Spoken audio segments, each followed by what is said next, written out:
Welcome back to Random Romania. Today we're off to see a friend of mine who lived in Australia for a while and has moved back to Romania and is now living off-grid. He's got a pretty interesting setup. We're going to explain that to you, and that's the video for today. You seem to live out here in the middle of nowhere. Seems like it. Sorry? Seems like it. My first question is why? Why do you sound like an Australian for starters? I want to know that. Well, I lived in Australia for 15 years and I moved back to Romania to help Mum with her organisation, and then we started a farming venture. What exactly did you do here?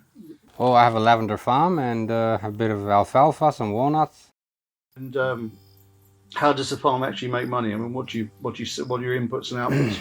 Well, we have the lavender. We planted around 4 hectares, and we have a distillery. We make essential lavender oil. We did the analysis. We've registered the brand, and we sell essential lavender oil. Okay, I've no idea what it is, but it sounds good. I got a bit excited when you said distillery there, but oh, you can distill alcohol there too. I just don't do that. I do lavender. I saw actually a lot of distilling going on in Romania, because it's one of those things that's kind of it's a local hobby. Everyone distills. Isn't it? Oh yeah, everyone distills their own tuika. It's from plums, mostly. Do you get farming subsidies here from the state? The state gives you some money to. The state doesn't give you money. You get money through APIA, which is the EU funding system. So you declare what you have on your land, and they give you a subsidy for each culture. It's worth having, is it? Oh, definitely worth having. So I get enough to run all my fuel for my tractor, and yeah, it keeps your profit clean. So you don't have that many expenses. So I'll have enough for diesel, fixing the tractor attachment, which did break this year, and running the distillery, which is on gas. So you seem remarkably young for a farmer, because what I saw is a lot of the youngsters seem to be leaving for the cities, away from the villages. You know, and that seems a bit of a sad thing, really. Why do you think? Do you think I'm right about that? Do you think that's what's going on? Why do you think they do that? Yeah, a lot of young people move, and the countryside population is growing old and dying. There's villages in Romania which are just empty houses because everyone's died and left. Well, entire villages? Yeah, entire villages. I like it here because I've lived in the city my whole life, and both in Australia and Romania, done a lot of traveling, and I just like country life. It kind of happened by accident. When COVID hit, I had to come to the farm and harvest the lavender, distill it, and noticed there's no such thing as COVID restrictions here.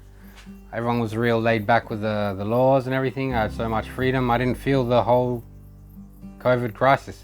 And I enjoyed living in nature. I'm a photographer, a wildlife photographer. I enjoy taking photos of birds and mammals and landscapes here, and fly my drone, and you just got so much of that. You live here, and I wouldn't go back to the city. I've had enough of city living.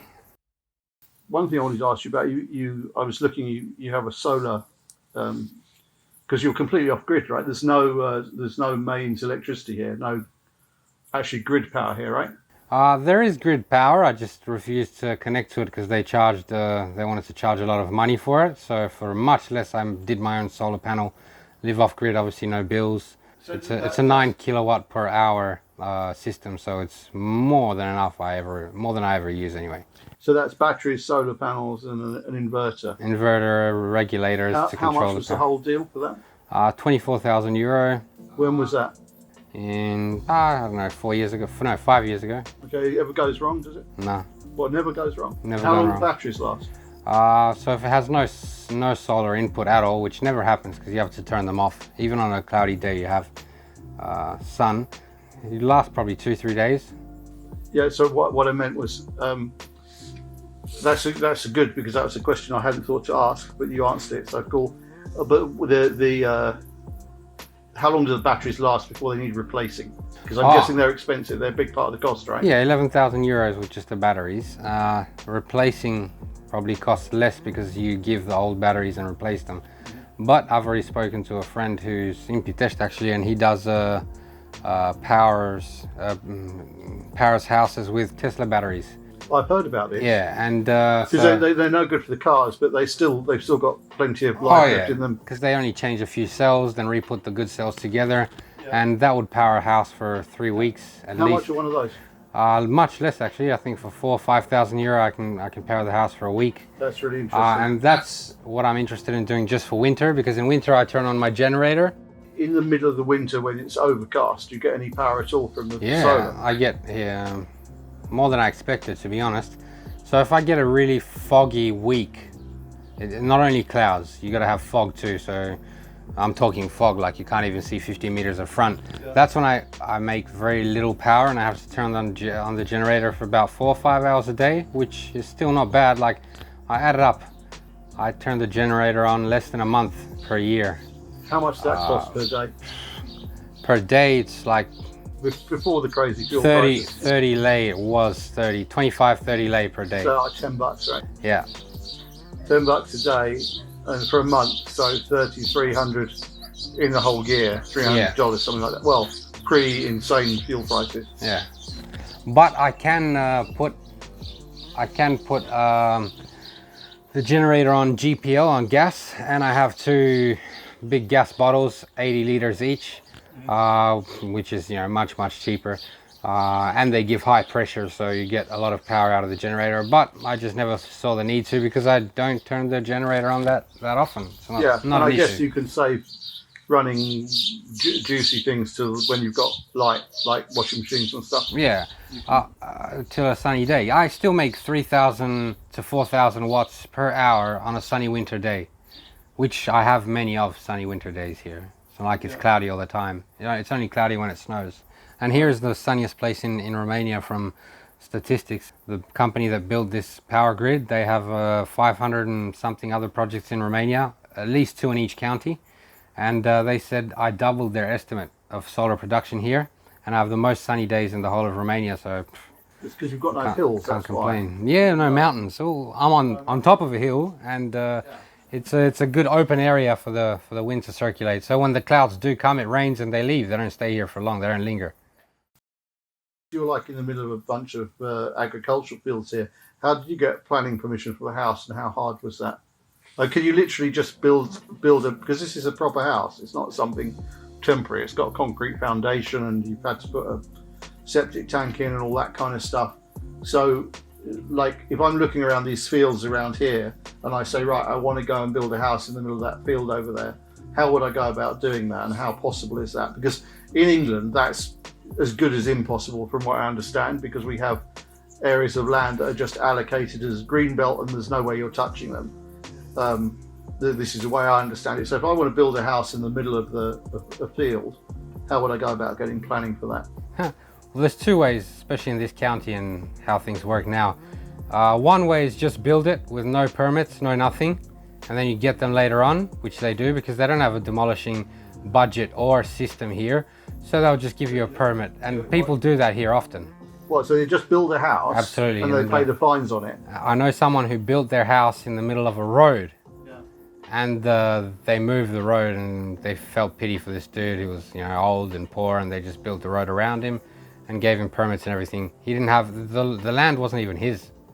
I mean, that's... Well, he was just didn't really understand the concept of planning permission and stuff like that. Oh, he did. He just took advantage of the fact he's poor and he can get away with it. So that's one way, and the other way is just do it legally. We did it. We used the law which says we're building a house, and the objective of the house is for agriculture. Like, I'm not building a holiday house or a hotel here. The house is to house me while I work the land, because it's so far away from everything. I need to take care of lavender, clean it very often, which I do. If it rains, I have to go through and clean it every 3 days. So the bottom line is that if you're doing something for agriculture, they're more relaxed. It's very easy. As long as you don't build a hotel or something. If it's just a house like this, it's fine. Yeah. So the house itself cost 38,000 euro. When was this? 5 years ago. I was going to say that's not costing 38,000 euros now. Well, because of inflation, everything, and materials or whatever. How did you get everything up here? The most complicated, by trucks and bigger cars with trailers. But the most expensive thing was the foundation and the concrete, because the concrete company with the big concrete trucks, they charged about 50% more to come up here. Because did they get the truck up that track? Yeah, they got exactly, and that's where I had to put a bit of rocks. How did they get through the? No problem, they went through Really? that. It was the straight that was a problem because there was a few big ditches which were full of water, and I had to bring some rocks and fill those up, which I did, but they're all gone now. You got ditches again, but they're not as big as they used to be. Well, they got one of those big cement trucks with the. Yeah, the big cement truck with everything. That's how I built everything here, and that took a while because I had to go through Craiova, and I only found one company in the whole of the area who did that. Everyone else just flat out refused to put their trucks The only other here. way you do it is to mix it with bags, which will be a mission. Yeah, that wasn't an option. We wanted proper concrete here because I want to live here. Obviously, the foundation doesn't have to be extremely strong because it's a wooden house with insulation and everything, so it's very light structure-wise. But still, you want to. Did you do it from one truck or? No, quite a few trucks. Was it really that Yeah, much because I have a time? basement. Oh, of course, yeah, I forgot about that. Yeah. That's mental. How much was a truckload of concrete then? Do you remember? I think it was around close to 5,000, 4,000 something. No, actually, no, I was wrong. It was 3,000 lei, 2,900, 3,000. So, Australia versus Romania, pros and cons. I'll leave that one for you to freestyle that one. Yeah, that's it's a crazy question. Everyone from Australia was surprised when I said I'm moving back, and everyone here, they're like, "Why did you come back?" I'm like, it's just something you can't understand really unless you live in both places. Living in Australia, you have pros, obviously the health system, the education system, all that kind of stuff. Obviously working jobs are more stable there, better income, but you can't start your own company there very easily. The market's very settled down. You got to come up with a really good idea or have a lot of capital to start something. Here you can start a business, no problem. There's a lot of room for everyone. And it's just so free. Like there, it's becoming a bit of a totalitarian system, state. You're told what to do by the state. You can't do this, can't do that, can't allow this, not allow that. And everyone saw what happened in COVID, which I'm glad I didn't catch there, I mean, they wouldn't have pulled that off in America, just dragging you off to a COVID jail.